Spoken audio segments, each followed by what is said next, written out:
మధుసూదన్ రెడ్డి గారు మీరు చాలా పెద్దవాళ్ళ కనిపిస్తున్నారు. మరి టీ అనే ఛానల్లో అంజిబాబు గారు జర్నలిస్ట్గా ఉన్నప్పుడు మీరు బైబిల్ మీద లేకపోతే పాస్టర్ల మీద ఘోరమైన కామెంట్స్ చేశారు.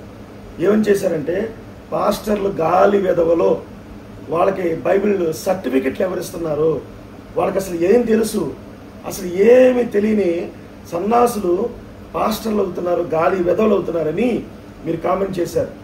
నేను ఈ వీడియో చూసి నేను స్పందిస్తున్నాను. మీరు చాలా చదువుకున్న వ్యక్తిలా కనిపిస్తున్నారు.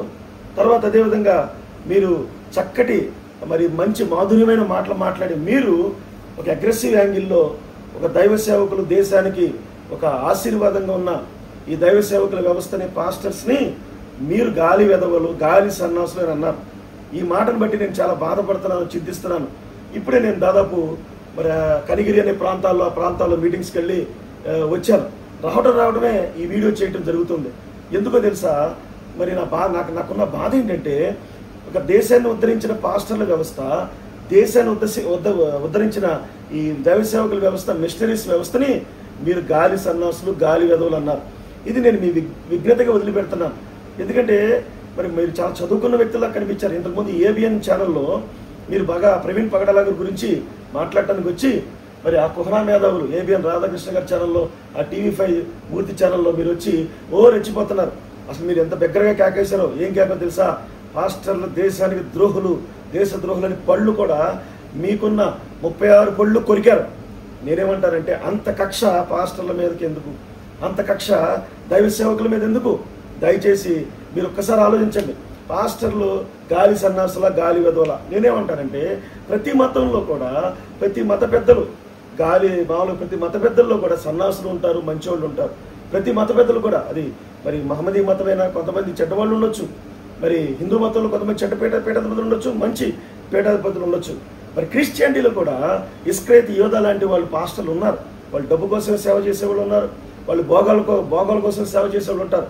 వాళ్ళని బేస్ చేసుకుని మొత్తం ఈ భారతదేశంలో ఉన్న పాస్టర్లందరినీ కూడా మీరు గాలి ఎదవలో, పని పాట లేక పాస్టర్లు అవుతున్నారని మీరన్న మాట మా హృదయాన్ని గాయపరిచింది. నా బాధ ఏంటంటే, నాకు సంస్కారం అడ్డం వస్తుంది. ఎందుకంటే మీరు చదువుకున్న వ్యక్తులు, చక్కటి సరళంగా మాట్లాడే వ్యక్తులు, మీరేమనుకుంటున్నారంటే ఈ భారతదేశాన్ని పాస్టర్లందరూ కూడా ఒక గాలిగా తీసుకెళ్తున్నారా? చర్చెస్లోకి రండి, మరి చర్చెస్లోకి రండి. పేదవాళ్ళని ఆదుకునేవాళ్ళు, కిడ్నీ లేని వాళ్ళని ఆదుకునేవాళ్ళు, ఈ విధంగా ఎంతమంది దిక్కు లేని వాళ్ళకి అన్నం పెడుతున్నారు వాళ్ళు. అదేమంటే మీరు చెప్తున్నారు, ఎవరో అమెరికా నుంచి ఇతర దేశాల నుంచి సపోర్ట్ వస్తాయి, అందరికీ సపోర్ట్లు వస్తాయా? ఎవరో ఒకరికో ఇద్దరికో సపోర్ట్లు వస్తే అందరికీ సపోర్ట్లు వస్తాయని మీరు మాట్లాడుతున్నారు. కాబట్టి మంచి చెడు మరి మనుషుల్లో ఉండొచ్చు, కానీ వ్యవస్థల్లో ఉండదు. నేను చెప్తున్నాను, పాస్టర్ల వ్యవస్థ ఈ దేశాన్ని కాపాడే వ్యవస్థ, ఈ దేశంలో మనుషులందరినీ సమానంగా చూసే వ్యవస్థ. కాబట్టి గాలి వెదవులు, గాలి సన్నాసులు మీరు సంబోధించారు. అయితే అదే మాట నేను మిమ్మల్ని సంబోధించలేను, ఎందుకంటే నాకు సంస్కారం అడ్డం వస్తుంది. నేను అభిషేకం తీసుకున్న ఒక పాస్టర్గా, పాస్టర్ కృష్ణమనాయుడు అలియాస్ కిరణ్ పాల్గా దేవుడు నన్ను మార్చాడు. ఒక ఫ్యాక్షనిజంగా ఘోరమైన అచ్చర రాజకీయాలు కుటుంబాల్లో పుట్టిన మేము, మరి ఎన్నో కోటీశ్వరుడు కుటుంబంలో పుట్టిన మేము, ఆస్తులన్నీ రాజకీయాలకి, మడ్డలకి, లేకపోతే భయంకర పాపాలుగా చేసిన మా కుటుంబాల్లో నాది 3వ జనరేషన్లో యేసు ప్రభువు మీరన్నారే గాలి వెదవులు, గాలి సన్నాసులు అని, మీ భాషలో వాళ్ళు మా దగ్గరికి వస్తే మేము రక్షించబడ్డాం, మేము పద్ధతి లేని మాకు పద్ధతి నేర్పించారు. ఒక ఫ్యాక్షనిస్ట్ని లేకపోతే ఒక రౌడీ షీటర్ని మంచివాడిగా మార్చడం అంటే మీరు అనుకున్న గాలి వెదకు సాధ్యమవుద్దా? ఎవరైనా సరే ప్రేరేపిస్తున్నారా చెడు కోసం? అయితే మాకున్న స్టాండ్ ఏంటంటే మరి ఖురాన్ ప్రకారంగా, బైబిల్ ప్రకారంగా విగ్రహారాధన అనేది చేయకూడదని చెప్పాడు. ఆ విగ్రహారాధన ఏ దేవతల దేవుళ్ళని కాదు, యేసు ప్రభు వారిని కూడా విగ్రహం చేసి మేము కొలవకూడదు, మరియమ్మను కూడా విగ్రహం చేయకూడదు. అసలు విగ్రహం ఆరాధన అనేది దేవుడు ఒప్పుకోడు. ఇదే మా స్టాండ్. అంతే తప్ప మిగతా విషయాల్లో ఏ విషయాల్లో మేము మరి ఈ పాస్టర్ల వ్యవస్థ, పాస్టర్లు ఏం చేయమన్నాడు యేసు ప్రభు వారు మీకు తెలుసా? పాస్టర్లు అందరూ త్యాగాలు చేస్తే ఆయన 12 మంది శిష్యులు ఉన్నారు, 12 రకాలుగా చంపబడ్డారు. మీలాంటి వాళ్ళు రెచ్చగొట్టబట్టే అన్నాడు రోమా గవర్నమెంట్లో. మీలాంటి వాళ్ళు కుహనా మేధావులు ఉండబట్టే అక్కడ ఉన్న 12 మందిని 12 రకాలుగా చంపేశారు. ఈ రోజు చచ్చిపోవటం, చంపబట్టడం, బాధించడం పాస్టర్లకి ఏం కొత్త కాదు. మత్తయి సువార్త 5వ అధ్యాయంలో నా నామం నిమిత్తము మీరు నిందల పాలైనప్పుడు ధన్యులు అన్నాడు. మీరు మమ్మల్ని నిందించారు, కానీ మేము ధన్యులమే. కానీ మా బాధ ఏంటంటే, ప్రవీణ్ పగడాల గారు చనిపోయి 1 రోజులు అవుతున్న కేసులు కొలిక్కి రాకుండా తన భార్య హతసాక్షిని ఆ సమాధి మీద రాయించింది. వాళ్ళు బెదిరిపోయారు. మరి తన భార్య ఈ దేశాన్ని విడిచిపెట్టి వెళ్ళిపోవాలని చూస్తున్నారు వాళ్ళు. కారణం ఏంటి తెలుసా? మీలాంటి వ్యక్తులు రెచ్చగొట్టేతనం, లేకపోతే మీరు గాలి ఎదవలు, గాలి సన్నాసులని మీరు పాస్టర్ల మీద ముద్రలు వేస్తున్నారు కదా, అది మీ వయసుకు తగదని నేను మీకు తెలియజేస్తున్నాను. దయచేసి మీరు ఒక్కసారి ఆలోచించుకోండి. భారతదేశానికి మిషనరీస్ చేసి ఏం చేయలేదా? మిషనరీస్ మన భారతదేశానికి మిషనరీస్ రాకముందు ఆడవాళ్ళు ఎక్కడ చదువుకున్నారు? ఈ చరిత్ర అంతా మీకు తెలుసు. నాతో మీరు చెప్పించుకున్నారు చూసారా? అదే చాలా చాలా దౌర్భాగ్యం. కాబట్టి భారతదేశానికి మిషనరీస్ రాకముందు వరకే ఆడది చదువుకుంటాం నిషేధం అయిపోయింది, ఆడది స్కూల్కి వెళ్తాం నిషేధం అయిపోయింది, చెవులో సీసాలు పోసారు. ఇవన్నీ మీకు తెలుసు. కానీ మిషనరీస్ని మీరు గాలి ఎదవలు అంటారా? మిషనరీస్ని మీరు గాలి సన్నాసులు అంటారా? అసలు మీ వయసుకు తగ్గ ఆ మాటలు కానే కాదు. ఖచ్చితంగా బైబిల్లో మోషే ధర్మశాస్త్రంలో ఒక మాట ఉంది, 10 ఆజ్ఞలు ఒక మాట ఉంది. ఏంటో తెలుసా?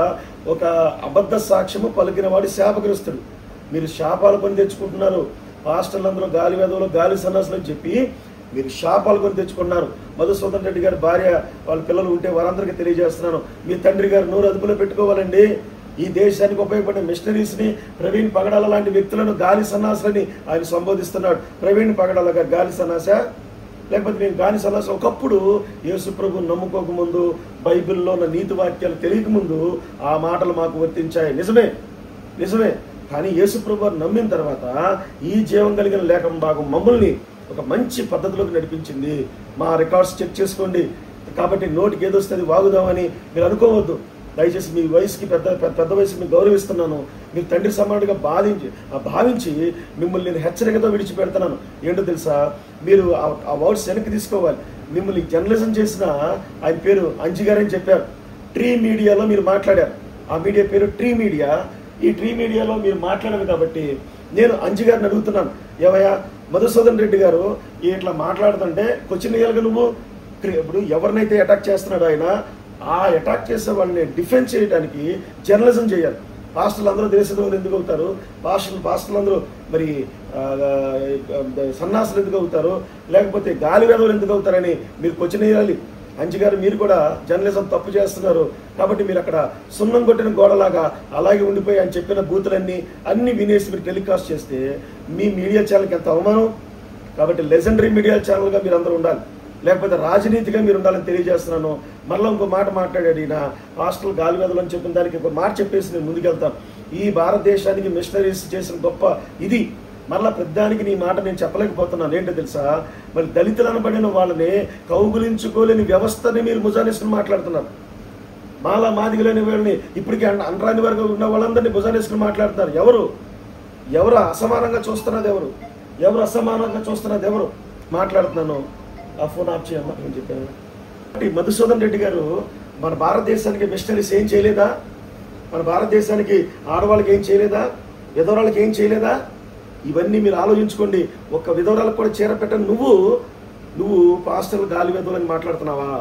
ఒక్క విధవరాలకి, లేకపోతే కొంతమందికి బియ్యం కట్టలేవు, నువ్వు ఇలా మాట్లాడుతున్నావా? ఒకవేళ ఇచ్చేదో నాకు తెలియదు. కానీ మా జోలికి ఎందుకు వస్తున్నావు నువ్వు? మా జోలికి వస్తే నీతిగా మాట్లాడు. మేమేం చేసామో చెప్పు. ప్రవీణ్ పగడాల లాంటి వాళ్ళు గాలి వేదవులు, గాలి సన్నాసులు, లేకపోతే మేము గాలి వేదవులు, గాలి సన్నాసులు మీరు మాట్లాడుతున్నారు. దయచేసి ఆ ట్రీ మీడియాని అతనికి చెప్తున్నాను, అంజి గారు, మీరు ఆ లెజెండరీ ఛానల్గా మీరు చేయండి. ఎట్లా పడితే అట్లా మాట్లాడినప్పుడు మీరు కౌంటర్లు ఇవ్వాలి. అదే కరెక్ట్ జర్నలిజం. కాబట్టి ఆ మధుసూదన్ రెడ్డి గారు రిటైర్ అయిపోయిన తర్వాత ఆయన జుట్టు పీక్కుంటున్నాడు. ఆయన జుట్టు పీక్కుంటున్నాడు. ఏదో దేశాన్ని ఉద్ధరిస్తున్నాము, ఈ పాస్టర్లందరూ తరిమి వేసి వేరే ఒక దేశం ఇద్దామని చూస్తున్నాడేమో ఆయన. కాబట్టి వృద్ధాప్యంలో ఉన్న ఆ మధుసూదన్ రెడ్డి గారు, వృద్ధాప్యంలో ఉన్న నువ్వు మరి పాస్టర్లు ఇది అనుకున్నావేమో. ఒక్కసారి చరిత్ర తెలుసుకో. భారతదేశాన్ని ఉద్ధరించింది మిషనరీసు. భారతదేశాన్ని పురోగతికి తీసుకెళ్ళింది పాస్టర్ల వ్యవస్థ. మా కుటుంబ నిర్మాణ గొప్ప పాత్ర పోషించారు పాస్టర్ల వ్యవస్థ. అది గుర్తుపెట్టుకుని మాట్లాడు. మరి ఒకప్పుడు రౌడీజంగా నేను ఒక మనిషిగా మార్చాడు ఈ పాస్టర్లు అనే ప్రవీణ్ పాడ లాంటి వ్యక్తులు. మరి ప్రతిదానికి ఇలాగా మమ్మల్ని వీడియోస్కి మీరు అలా మాట్లాడి మా చేత మీరు తిట్టించుకోవడం అదే బాధగా ఉంది. అయితే బైబిల్లో ఒక మాట ఉంది, మా పాస్టర్లందరూ ఇలా ఎందుకు పాస్టర్ గారు ఇలా చేస్తారంటే, మీరు అన్నారు ఎదురాడు వారికి మారు మనసు వస్తుంది, మరి నిందలు వేసే వాళ్ళకి సరైన ఆన్సర్ ఇమ్మని యేసుప్రభు గారు చెప్పారు. అంటే ఏంటంటే మిమ్మల్ని నిందించే వాళ్ళకి సరైన ఆన్సర్ ఇమ్మన్నారు. ఆన్సర్ ఇవ్వకపోతే నిజంగానే మరి గాలి వేదవులని ఆలోచన అవకాశాలు మరి మన ఆంధ్ర రాష్ట్రంలో ఉండొచ్చు. వాళ్ళందరినీ కంట్రోల్ చేయడానికి ఈ వీడియో చేస్తున్నాను. దయచేసి ఈ భారతదేశానికి మిషనరీలు, పాస్టర్లు గాలి వేదవులు కాదు, వాళ్ళు ఉద్ధారకులు, వాళ్ళు వీరులు, శూరులు అని తెలియజేస్తున్నాను. రెండోదిగా మీరు మాట్లాడారు కేఏ పాల్ వల్ల ఏమవుతుంది అని ఏంటో ఆ 36 పళ్ళు బిగించుకుని మాట్లాడుతున్నావు నువ్వు. 36 పళ్ళు గట్టిగా మాట్లాడుతున్నావు. మరి పెట్టుడు పళ్ళేమో పగిలిపోతాయి, జాగ్రత్త. ఆ పళ్ళు పగిలిపోతాయి. ఆ పళ్ళు పగిలిపోతే నీకు మీడియాలో అవమానం జరుగుద్ది. ఏంటి కేఏ పాల్ వల్ల ఏమవుతుంది అని పెద్దలు ఏంటి ఇరుచుకుంటున్నావు, ఏంటి అర్థం కావట్లేదు. కాబట్టి కేఏ పాల్ వల్ల ఏమైందో చెప్తాను నీకు. మరి సంగారెడ్డిలో 1200 ఎకరాల్లో దాదాపు కొన్ని వేల మంది విధవరాలకు అన్నం ఇచ్చాడు ఆయన. కొన్ని వేల మంది విధవరాలకు చీరలు ఇచ్చాడు, బట్టలు ఇచ్చి వాళ్ళు పోషించాడు కేఏ పాల్ గారు. పీస్ మిషన్ ద్వారా ప్రపంచంలో 155 దేశాలకు వెళ్తే అధ్యక్షులు ఎదురొచ్చారు. నువ్వు ఆ ట్రీ ఛానల్కి వెళ్ళావు కదా, అంజిగారు నీకు ఎదురొచ్చాడా? నీకు ఎదురురాడు. నీకు అంజిగారు కాదు కదా, అక్కడ నీ ఇంటి ఎదురు కూడా కుక్కలు కోళ్ళు కూడా నీకు ఎదురురావు. అలాంటి వ్యక్తి కేఏ పాల్ గురించి మాట్లాడుతున్నావు నువ్వు. కేఏ పాల్ కొన్ని లక్షల కోట్లు ప్రపంచంలో పేదలకు పంచిచ్చిన ఒక మహానుభావుడు, ఒక నిజమైన గొప్ప సేవకుడు. మధ్యలో కొన్నిసార్లు పరిస్థితులను బట్టి పిచ్చోని చేశారు ఈ మీడియా. ఆయన కూడా కొన్నిసార్లు ఏంటంటే జోక్ లాగా మాట్లాడి జోకర్ చేశారు. కేఏ పాల్ గారు నాకు ఎదురుకుండా కనిపిస్తే కేఏ పాల్ గారు నేను మందలించాలని ఉంది. ఒక లెజెండరీ వ్యక్తి, ఒక డిగ్నిటీగా, ఒక జెంట్లమ్యాన్గా మీరు మాట్లాడండి. మధ్యలో ఇలాంటి మధుసూదన్ రెడ్డి లాంటి వాళ్ళకి, వేరే లాంటి వాళ్ళకి అవకాశం ఎందుకు కల్పిస్తున్నామని కేఏ పాల్ గారిని అడుగుదాం. కానీ కేఏ పాల్ గారు 1-2 విషయాల్లో చిన్న విషయాల్లో బలహీనంగా మాట్లాడితే ఆయన వల్ల ఏమవుతుందని చెప్తావు మీరు? లక్షల కోట్లు పంచి ఇచ్చిన మహాగరుడు ఆయన. కాబట్టి కేఏ పాల్ గారి పేరు ఎత్తడానికి కూడా మధుసూదన్ రెడ్డి గారు మీకు అర్హత లేదు. తర్వాత 3దిగా మీరు అన్నారు బైబిల్ నల్లట్ట బుక్. ఎందుకురా బాబా, ఎందుకు అసలు ఇట్లా మాట్లాడతారు? నల్లట్ట బుక్ ఏంటి? ఈ నల్లట్ట గురించి నీకు స్టోరీ తెలుసా? నీకు అది ఈ నల్లట్ట గురించి, నల్లగా ఉన్న మన జీవితాన్ని ఇలా తెల్లగా మార్చడానికి బైబిల్ ఉందని ఒక సింబాలిక్ గా ఈ నల్లట్ట బుక్ పెట్టారు. ఒకవేళ అది కాకపోయినా ఇంకా ఎన్నో రకాలుగా మేధావులు పెద్దలు నల్లట్ట బుక్ పెట్టడానికి అవకాశం ఉంది. నీకు వచ్చిన ఇబ్బంది ఏంటి? బైబిల్లో ఒక మాట ఉంది, ఈ లోక జ్ఞానం అంట దేవుడి దృష్టిలో వెర్రితనం అంట. కొరింథీ పత్రికలో దేవుడు మాట్లాడతాడు, ఈ లోక జ్ఞానం దేవుడి దృష్టిలో వెర్రితనంగా చేశాడు. ఈ లోక జ్ఞానం నీకు ఉండొచ్చు గాక, కానీ దైవిక జ్ఞానంతో నింపబడిన వాళ్ళని నువ్వు ఎదిరించలేవు. కాబట్టి బైబిల్ నల్లట్ట బుక్ అని కుసంస్కారంగా మాట్లాడకుండా ఇందులో ఉన్న అద్భుతమైన ప్రేమ కలిగిన వాక్యాలు నువ్వు తెలుసుకుంటే, యేసుప్రభు కల్వరి శిలువలో ఆయన ప్రాణం పెడుతున్నాడు. ప్రాణం పెట్టేటప్పుడు కూడా, ఆయన ఊపిరి ఆగేటప్పుడు కూడా మరి ఆయన్ని కొట్టే వాళ్ళని, ఆయన హింసించిన వాళ్ళని ప్రార్థన చేశాడు. మోకాళ్ళ మీద ప్రార్థన చేయడం కదా యేసుప్రభు.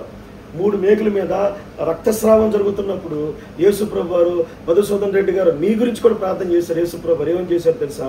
తండ్రి వీరేమి చేయుచున్నారు, వీరు ఎరుగురు కనుక క్షమించమని చేశారు. కాబట్టి నేను అనేక వందల వేల సువార్త సభలకు ప్రయాణం చేసుకుంటూ వస్తున్నాను. మళ్ళీ మీటింగ్లో మీలాంటి వాళ్ళ గురించి మరి మాట్లాడాల్సి వస్తుంది. మా అన్ని కౌంటర్ వీడియోలే. ఆ కౌంటర్ కూడా ప్రేమతో కౌంటర్ చేస్తున్నాం తప్ప ద్వేషంతో మేము కౌంటర్ చేయట్లేదు. కాబట్టి ఈ 3 విషయాలు నేను హెచ్చరిస్తున్నాను. గాలి వెధవలు కాదు పాస్టర్లు, గాలి సన్నాసులు కాదు పాస్టర్లు. వాళ్ళందరినీ అనేవాళ్ళు అది అయ్యుండొచ్చు, మాకు తెలియదు. కానీ మన భారతదేశాన్ని ఉద్ధరించి మిషనరీస్ని అనేకమైన సాంఘిక దురాచారాల నుంచి, సాంఘిక మూఢత్వం నుంచి బయటకు తీసుకొచ్చిన వాళ్ళు పాస్టర్లు. మరి ఇంకో మాట మాట్లాడారు, వీళ్ళకి సర్టిఫికెట్లు ఎవడిస్తున్నాడు, వీళ్ళకి ఎగ్జామ్ పెట్టమని చెప్తున్నాడు. మరలా చెప్తున్నాను, విద్యా వ్యవస్థలో ఎన్నో లక్షల కోట్ల అవినీతి జరుగుతుంది. వాళ్ళ మీద ఫైట్ చేయవయ్యా నువ్వు, వాళ్ళ మీద ఫైట్ చేయి.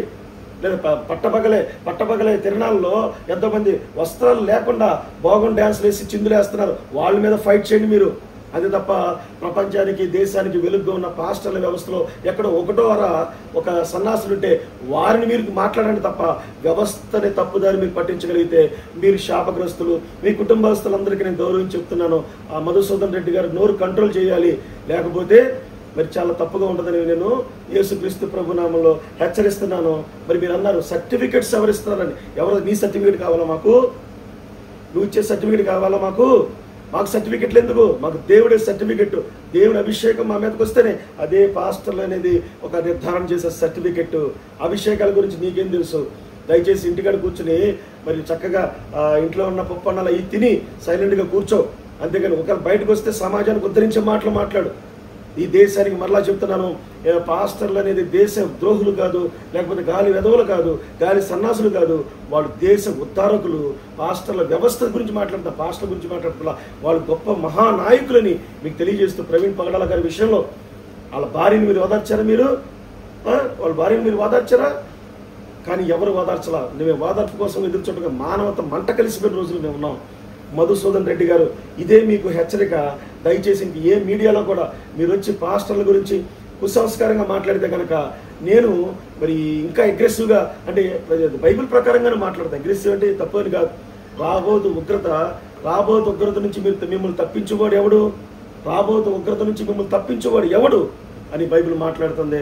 ఆ ఉగ్రత నుంచి మీరు కూడా తప్పించుకోండి, మీ కుటుంబానికి కూడా మారు మనసు రక్షణ మీరు దయచేయమని దేవుడి నామంలో ఈ మాటలు తెలియజేస్తూ, మరి ఎలీషా ఏలియా అనే యూట్యూబ్ ఛానల్ని మీరు సబ్స్క్రైబ్ చేసుకోండి. అనేక ప్రాంతాలు వెళ్ళిపోతుంది ఈ ఛానల్, అన్ని దేశాలకు వెళ్ళిపోతుంది.